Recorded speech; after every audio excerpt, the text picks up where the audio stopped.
சிவாய நமக. திருச்சியிலிருந்து 3 கிலோமீட்டர் தொலைவில் அமைந்துள்ள உறையூர் என்ற பகுதியை 7ஆம் நூற்றாண்டில் ஆட்சி செய்த வீர ஆதித்தன் என்னும் சோழ மன்னன் தன்னுடைய பட்டத்து யானை மீது உலா வருகின்ற போது யானைக்கு மதம் பிடித்தது. செய்வதறியாத திகைத்து நின்ற அரசனும் பாகனும் இறைவன் சிவபெருமானை மனமுருகி வேண்டினர்.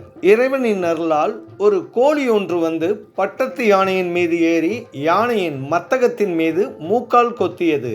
அதன் பிறகு அந்த யானை மதம் நீங்கி இயல்பு நிலைக்கு திரும்பியது. அந்த கோழியானது அருகே உள்ள வில்வ மரத்தடியில் சென்று மறைந்து விட்டது. வில்வ மரத்தடியில் தேடி பார்த்தபோது சிவலிங்கம் ஒன்று இருப்பதை கண்ட அரசன் அங்கு சிவபெருமானுக்கென்று ஒரு கோயில் கட்டினான். அந்த திருக்கோயிலே இப்பொழுது உறையூரில் அமைந்திருக்கும் தேவார பாடல் பெற்ற பஞ்சவர்ணேஸ்வரர் திருக்கோயில். இந்த திருக்கோயிலை பற்றிய முழுமையான காணொளி நம்முடைய ரெங்கா கிருஷ்ணா டிவோஷனல் டூர் சேனலில் பதிவேற்றம் செய்யப்பட்டுள்ளது. சிவாய நமக.